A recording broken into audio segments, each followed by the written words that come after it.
Welcome to சித்தூஸ் flavour. இன்றைக்கி நம்ம என்ன பண்ண போகிறோம்? பழ லட்டு பண்ண போகிறோம்.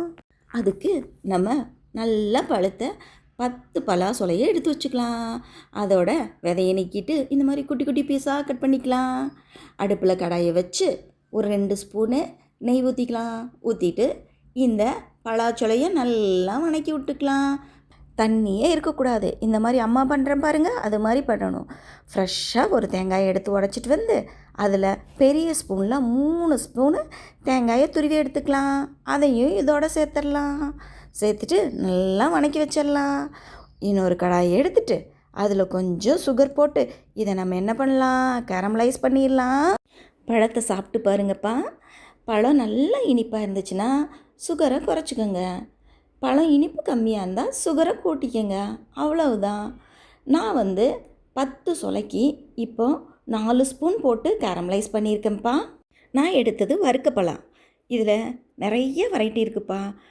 வறுக்கப்பழம், கூழாம்பழம், செம்பருத்தி பழம், ஐனிப்பழம், தேன் பழம். இந்த தேன் பழங்கிறது ரொம்ப இனிப்பாக இருக்கும்ப்பா. இப்போ நம்ம இந்த பாகை பலாப்பழ கலவையில் கொட்டிடலாம். அதை கொட்டிட்டு பாருங்கள், இந்த மாதிரி கெட்டியாக இருக்கணும்.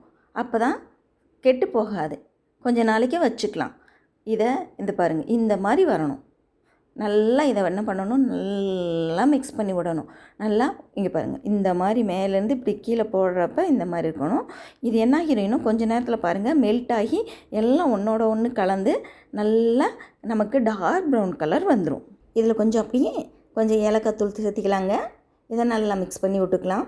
ஸ்டவ் ஆஃப் பண்ணிவிட்டு அந்த ஸ்டவ்வோட ஹீட்லேயே கொஞ்சம் நேரம் இருக்கட்டும். ஒரு 5 நிமிஷம் அப்படியே நம்ம அதை ரெஸ்ட்டில் விட்டுடலாம். ஒரு தட்டு எடுத்துக்கலாம். தட்டு எடுத்து அதில் 2 ட்ராப் நெய் ஊற்றி இந்த மாதிரி நல்லா தடவி விட்டு நம்ம பண்ணி வச்சுருக்கிற பலாப்பழ கலவையை இதில் கொட்டிடலாம். கொட்டி அப்படியே கூல் பண்ண விட்டுடலாம். மேலே அப்படியே இன்னும் கொஞ்சம் ஏலக்காய் தூள் தூவி விட்டுடலாம். இது அப்படியே இருக்கட்டும். ஒரு 2 மணி நேரம் ஆனோன்னே இதை நான் 4ஆக பிரிச்சுக்கிட்டேன். எங்கள் வீட்டில் 4 பேர் இருக்கோம். அதனால் நான் 4ஆக பிரிச்சுக்கிட்டேன். பிரித்து இதை நான் இப்போ என்ன பண்ண போகிறேன்னா உருண்டை பிடிக்க போகிறேன். உங்களுக்கு உடனே இது தேவைன்னா நீங்கள் ஃப்ரிட்ஜில் வச்சு ஒரு அரை மணி நேரத்தில் எடுத்திங்கன்னா நல்லா கூலாக செட் ஆகிரும்.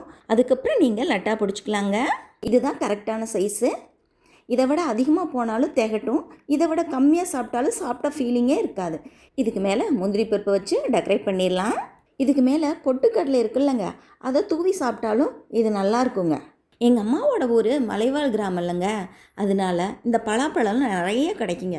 இதை வச்சு நிறைய டிஷ்ஷஸ் பண்ணுவாங்க. அங்கே ஃப்ரெஷ்ஷாக தேன் கிடைக்குங்க. அந்த தேனில் இந்த சொலையை அப்படி சும்மா போட்டு ஊற வச்சு வச்சுருப்பாங்க. அதுவே சரியான டேஸ்ட்டாக இருக்குங்க. இந்த மாதிரி ஏர்டைட் கண்டெய்னரில் போட்டு 10 டேஸ் கூட ஃப்ரிட்ஜில் வச்சுக்கலாம்.